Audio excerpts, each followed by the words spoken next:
Hi guys, number one Marmaduke fan here, continuing a series of discussing Christian comics because I want to see more about what Christians are doing in the arts. So today we're looking at Tomo Volume 1. I Was an Eighth Grade Ninja, series editor Bud Rogers, story by Andrew Simons and Rob Corley, who I understand they've worked in Christian comics a lot.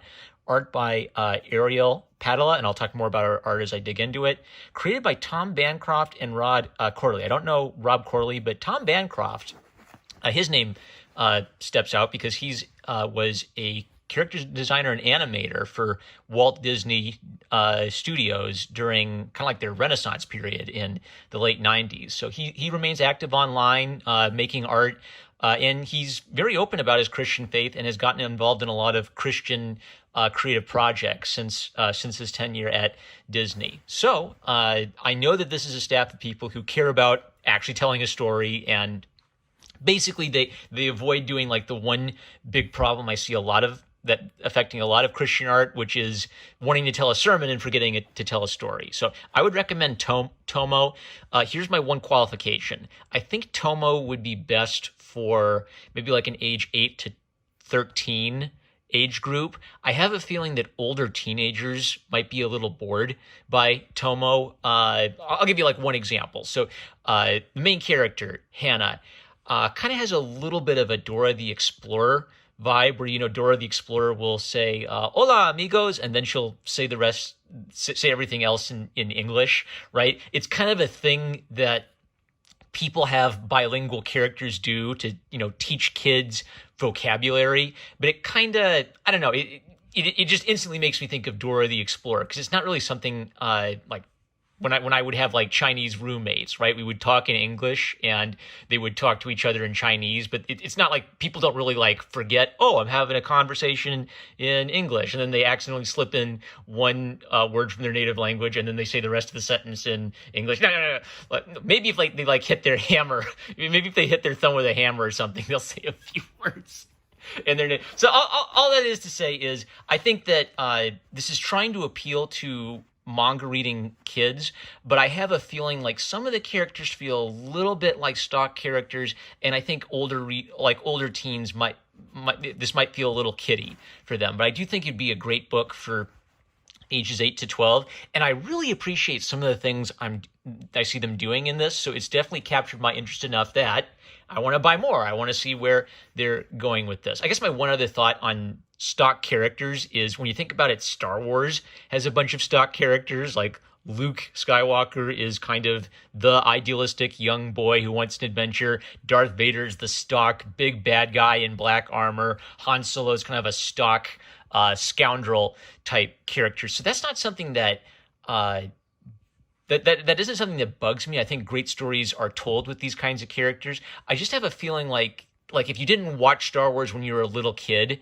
it may not have the same impact on you when you're an adult because it's a simple story. Tomo is a very simple adventure story, very strong, kind of like Star Wars hero's journey vibe to it. So that's why I say I think this is kind of like best for an age to 12 age range. With that, I'm going to dig into it and talk about the art style and some of the story beats in it a little bit. So maybe first observation on Ariel Padilla's art is I really like it. It's a kind of East-West mashup. You can tell this is being produced to appeal to a young manga audience. I think this was produced in 2008 when I call it Manga was kind of just becoming a thing. Like people were realizing, oh, hey, there's this big interest in mangoes. We should try making some mangoes, gang, right?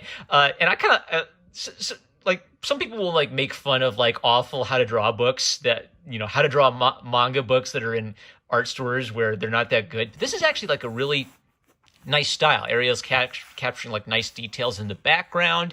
When we see character expressions and things, she focuses on that. The other thing she does that I really like is she actually composes for a black and white page rather than like what it's always awful if you just take color art and make it grayscale because then it just looks like a bunch of gray. Like she remembers to use a lot of white, and when she uses gray, she'll use Pantone effects like real manga artists do, and that's something that some people might forget to do if they just never work in black and white at all. So it actually looks good in black and white. So props for the art. So our story takes us to a magical kingdom under the tyranny of what's his name, High Lord King Ardath. And I marked this because there's just a nice little moment where Ardath is having his bad guys look for the magical sword he seeks, and one of them says, my apologies, my lord, at our lack of success today. And he says, it's not your fault, Shrgar. Now leave me. I like that. So he's a bad guy, right? But he's not like some irrational,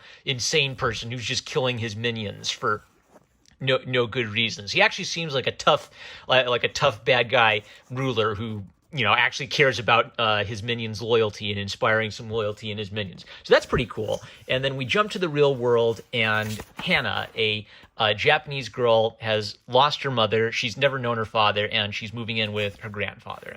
Here's where some of my concerns about some of these characters feel a little bit like stock characters. Her grandfather's name is Otosan, which literally means father in Japanese. So the grandfather's named father, and he has a pet named Tomo, and Tomo means friend. So the friend is named Tomo. The friend is named friend. The grandfather's named father. But Tomo is kind of like a cute little raccoon. He has some comedic little cartoony expressions. So I think kids would get a kick out of him. And we see that Hannah is already a pretty experienced martial artist, but she's going to have this classic fish out of water story where she's new to America. She's learned a little about America in classes, but it's a strange world to her, and she's not sure how she's going to fit in, right? Like a real classic 13-year-old problem. Now, her grandfather is a Christian, and what I like about this is Hannah doesn't know anything about Christianity. She doesn't even recognize what a cross is, so she doesn't even have basic familiarity with it. I like this because I feel like I don't know, it just seems realistic, right? Like in Japan, it'd probably be maybe less than 10% of the population is Christian. So it'd be like a kid, you learned about a world religion in class, right? But that doesn't mean they know anything and the real details about it. They just basically have heard what it is. And I kind of like that there's a little cultural division between Hannah and her grandfather because of this. And at the church, we meet the pastor and the pastor's daughter, and the pastor's daughter has a couple mean girl friends who are kind of leading her down the wrong path. So one of the things I really like about this subplot is it kind of acknowledges that just because Christian kids are in church, that doesn't automatically make them good little kids. Christian kids can do nasty things. I appreciate that. It feels honest. It feels like they're willing to represent Christian characters doing bad things and why that's a problem. Now, again, these two are kind of like the classic evil cheerleader characters who just want to bully the new kid just because they want to bully the new kid. But Brittany, the pastor's daughter, gets put into a situation where her friends tell her, hey, we're going to play a prank on the new girl. We're going to throw water balloons at her. Come join in with us and it'll be fun. Classic peer pressure storyline. And Brittany, at the last minute, she can't go through with it, and she runs away, right? So she doesn't join in on throwing water balloons at Hannah, but she was in on it. She was in on it up until the last minute. And there's this really neat conversation between her and her dad about what she did, where she feels horrible about it, and he basically just gives her the good talk, right, and explains the person you actually need to apologize to in all of this is Hannah. She's the one who's been wronged here. And it's just a really good father-daughter moment. So one of the things I appreciate about this is the bully story plot is a classic, I don't know, Saturday morning cartoon plot. I've seen 1,000 Saturday morning cartoons where the mean girls are going to bully the new kid. I just like this dimension of it, of the father actually having a role in guiding his child and how to deal with this kind of situation. So I really appreciate that. And then the bad guy's minions show up at the grandpa's dojo, and it turns out there's a magical secret. Tomo the raccoon has this ability to transform into a weapon, and he still has his cute little facial expression, so that's kind of cool.